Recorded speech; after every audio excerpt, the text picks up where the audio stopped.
Hi, friends, and hi to so many new friends. I'm still I'm still kind of overwhelmed at just my subscriber count doubled. This is a lot, and I'm trying to process. And I wanted to respond to some comments and also welcome uh, you folks and tell you a little bit about who I am, I guess. Uh, I am just doing this with my webcam, but hopefully I won't upload the unedited footage like I did with the apology video. Middle-aged moments. We'll call that. So, yeah, I apologize. A lot. Hi, my name is Sara Azat. I'm a Canadian. I am also Egyptian and British. I I'm studying gender studies in film, like I said, just going into my last year of that. And I did originally study philosophy when I was in my 20s, and I flunked out. I have the privilege of going back to university as an adult. And I am, like I said, almost done my undergraduate there. And in the interim, I spend a lot of time working in theater, not professionally because it was never in theaters that could afford to pay me, but doing costumes and front of house and backstage and all that. The picture you see is actually one I took at the theater that I used to work at. I was actually doing social media for a while for them. So that's a little about my background. I had the chance to learn from a lot of very smart costume designers, and I also have done a lot of research into costume matters as well. So for my costume videos, that's where my where my knowledge comes from. I mainly have three kinds of videos here, I guess. There are the costume videos, which are take a lot of research and are quite scripted. So they take me a while. And then there are ones I do now and then where I just sort of tell you about a film I love or just a piece of media that I love. And that's actually my favorite video that I ever did is my Harold and Maude video. I talk about loving that film because I also have all these comments from people who also love the film. And so that's just close to my heart. And then the final kind is what you saw. And then the third kind is the kind that you all just saw, where I ramble about something that is important to me. And those videos are scripted, but kind of lightly scripted. And I just talk about the thing. I'd love to be more organized about it, but it's a little difficult when you have ADHD. It takes a lot more mental effort, executive function to do that sort of super editing and not descend into every 2 seconds, which I do anyway. It would take me an eternity to turn those into more more concise and clear. So I hope that my style of rambling works for you. It works for some people. If it loses you, then it loses you. Anyway, I wanted to respond to some comments. Overall, the comments were amazing. I'm kind of flabbergasted by the praise here. It's just it's a lot, and all the beautiful people who have shared their experiences with me. I feel honored. I promise you, I'm trying to read all of them.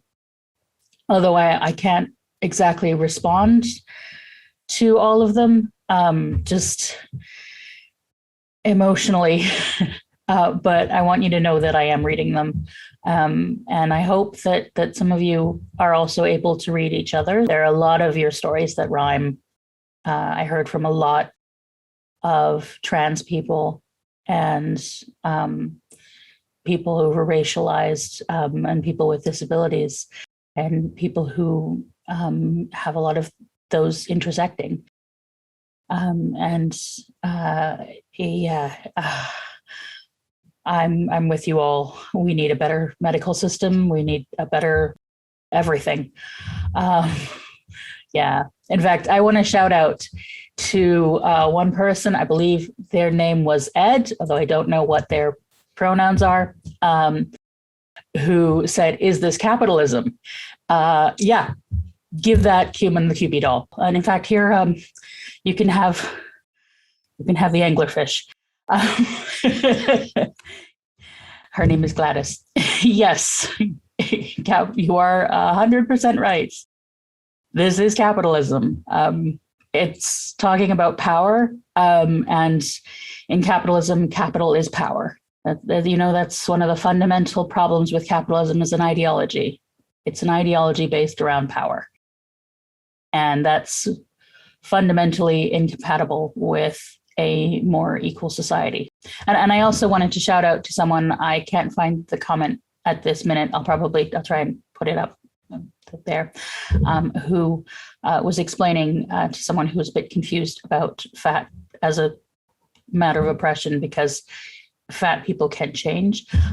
They discussed it in terms of it being a little like saying that, a homeless person could become rich, but that doesn't mean that the system that oppresses isn't an oppressive system. Yeah, and I mean, they make an excellent point, and that isn't an experience of oppression that I could talk about at all. The experience of someone without a home. That's not something I have experience with, and I wouldn't want to compare my own to that. But the idea that a person could, stop being in the situation that they are being harmed by people in power, the idea that somebody could gain more power doesn't change the fact that the system is wrong. So yeah. So those are comments I wanted to highlight, because I think they add something to the conversation. So one of the other types of comments I received was people who felt I was being a little hard on Abigail. And I'm going to try and just use feminine pronouns for her. If I slip up, please know I see her as a woman. She told us she's a woman, and that's enough. That's all anyone should need to do. So if I slip up, it's an accident. I was not intending to criticize Abigail as a human. That is not something I have a right to do. I don't know her, and that is not, my right to do, or something that I try to do as a rule. Generally in my work, I talk about people's art. If I judge someone as a person in doing that, it's Joss Whedon or Rick Berman, it's people who, there is a reason we judge them as humans. But for the most part, honestly, I believe when people make art, they do their best. And we all have prejudices that we don't know that we have. We all have biases that we are unaware of. And my friend and critic, Lonnie Diane Rich, talks about a thing called terroir, which comes from winemaking. It's the idea that what gets in the soil will come out in the grapes, will come out in the wine. And one of the things that we need to do when we're criticizing art or any discussion or something like that, when we're critiquing it, we sort of have to be sommeliers. We sort of have to be like, I can, just recognize this thing from the terroir, and we need to talk about it, because if we don't, then, it gets into all of us, and we don't make changes, or we make changes that we don't want to make. So that's what I was trying to do there. I was trying to talk about Abigail's video, and a thing that, that was part of the terroir in that video was missing out the understanding of fatness, of fat people. To expand a little and try and make this more concise. I don't know if this will actually do that, but her video had two parts, the theoretical part and the personal narrative part. And they come from two different traditions of writing, two different traditions of rhetoric. The theoretical part comes from the more academic, and traditionally in academics, you're taught to be persuasive. You're taught to make your point and make it as an argument. Traditionally, we've been taught to do that as if, as if we're writing objectively, as if we're able to ignore our biases and just, write from sort of the voice of God. And that can be extremely effective, but it also ignores, it makes your biases seem as if they are just natural and just part of, that's just reality. And that is a really problematic thing to do. It's like I said, it's not a thing people are doing by choice. It's the thing we're taught to do, taught to argue like that. Is present the image of objectivity. And we're working now a lot in academics, and a lot of pedagogy is about trying to not do that.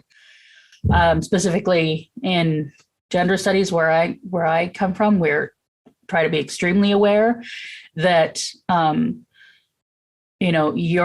you cannot be objective, that you cannot take yourself out of the discussion, and so you have to be aware of your biases, and you actually have to make your audience aware of your biases, even if that kind of weakens the persuasiveness of your argument. It's a way to try and recognize nuance. It's a difficult thing to do, but it's a thing we need to try and work towards. And it can be difficult to untrain from the traditional academic, I know what I'm talking about, I am the voice of God way of doing things. And I see it in Abigail's work that she's often caught kind of she's trying to do that, but it's not an easy thing to do. And usually she does it very well by talking about, where she got her knowledge and sources to speak to and that sort of thing. But in this video, that kind of didn't happen enough. I don't know why that happened, and I'm not going to judge her for it. I'm just going to, as a piece of work, this piece of work was lacking for that reason. As to the personal reflection aspect of the video, personal reflections are deeply personal. I do this kind of writing sometimes, and they are also deeply powerful. And that's, is a difficult thing to do, and a difficult thing to do well. And when you are the group that is sort of at the sharp end of the axis of oppression, it is incredibly powerful to speak your truth and be heard. If you're not at the center of the issue, if you're not at the sharp end of of an access of oppression that you're talking about, there's a responsibility to be really cautious how you approach that. Because what you don't want to do is center yourself in a discussion where you are not the center, especially if you have power, because it can sort of shift the gravity on a discussion from where it needs to be to the people with the most power. And I refer to Abigail as having power because in terms of YouTube, 1 million subscribers is quite a lot of power. It's not the same as, say, being a household name in the real world. The power of, say, Gwyneth Paltrow as someone who should not be talking about body stuff, or Michelle Obama, who I love her, but she made some mistakes on the body stuff. And boy, did she have a great deal of power when she did it. Again, I don't mean to criticize her as a human. I'm criticizing what she did with her power on the issue because she didn't examine her bias. We are all working from where we are in a moment, right? And this is why I use the example of straights at Pride. And that maybe is not exactly a perfect example. The better example might be cis white gay men at Pride. They do belong there. But when that's all that we see, it erases people who are less powered, right? When the narrative about Stonewall has become all about the cis white gay men, we forget that, who was most important at Stonewall, folks? It was people like Marsha P. Johnson. Now, in this discussion of fatness, I'm not the Martha.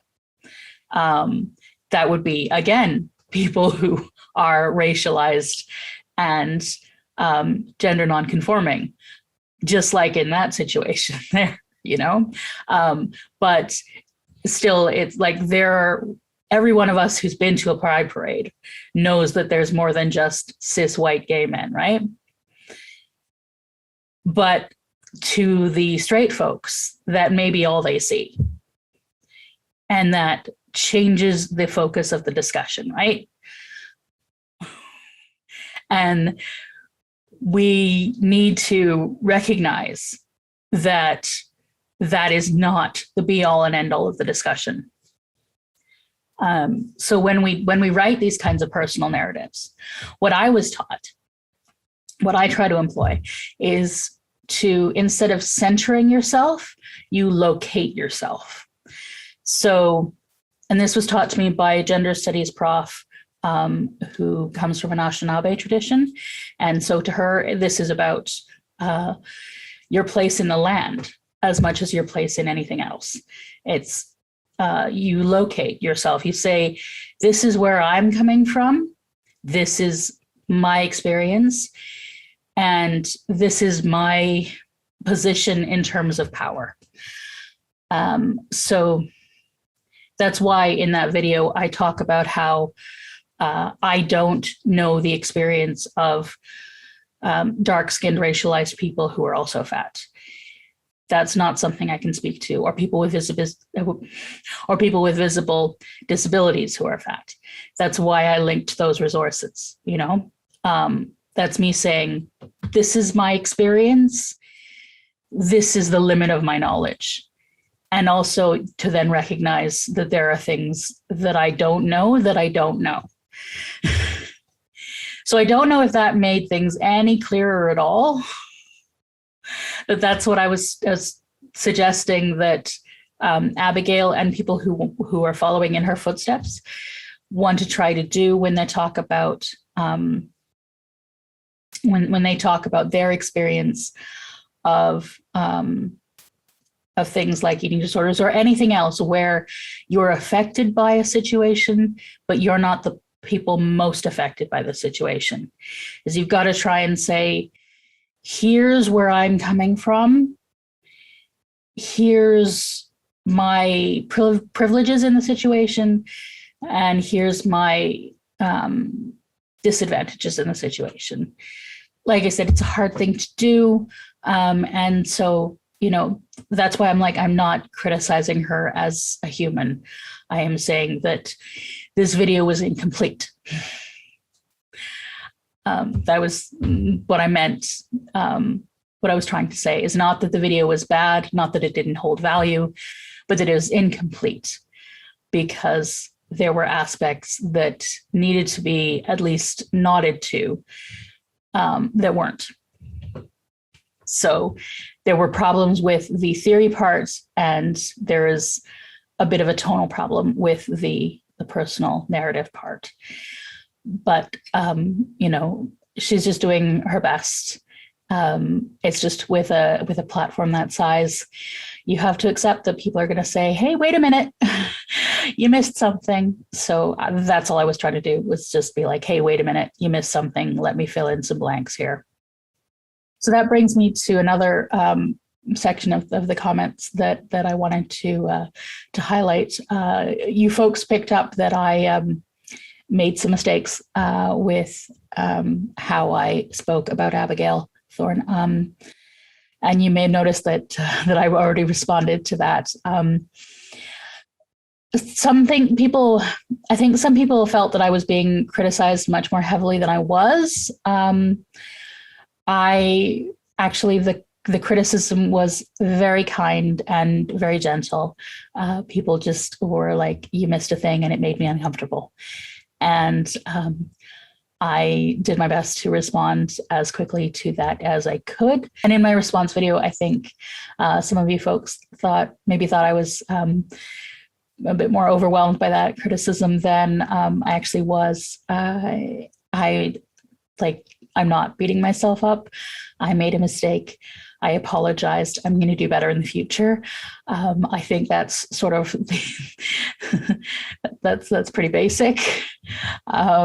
So yeah, if you noticed that I was overwhelmed in that video, I was overwhelmed with the attention, not the criticism. I am the child of an immigrant and a Quaker. I am not. Praise is not a thing I understand. Give me a criticism that I can address and something I can fix. I will do that. So yeah, I did that. And I'm glad that that worked out as a teaching moment for a lot of people, because it was to me. I didn't know that that was a thing I didn't know. So now I do, and I am going to move forward, trying to be as affirming as possible with my language. And I want to thank everyone who so graciously accepted my apology. So, which leaves with the final thing the final comments that I want to respond to. And I am actually going to read the comment that I'm going to respond to on this one. So I'm going to refer to this person as Felicia McTurferson, and she is representative of a couple comments I received, the rest of which I deleted. But for the record, hi, I am unsubscribing from your channel. I understand these days that the platform that word salad. I represent the fraction which likely you don't want following your channel anyway. More word salad. Something about gender woo and blah, blah, blah, blah, blah. My response, you are right. I do not want viewers who don't respect trans people. My only rule book is a desire to respect the humanity and dignity of my fellow travelers on this planet. If that's not something you're on board with, I don't know what to tell you. So, anyone who watches this or watches my channel and isn't respectful of trans people, or isn't respectful of, basically, if you think it's okay to treat any humans as less than human because of something about themselves that they can or cannot change other than their actions, you are not welcome here. The only thing that I judge people on is actions that they should know better.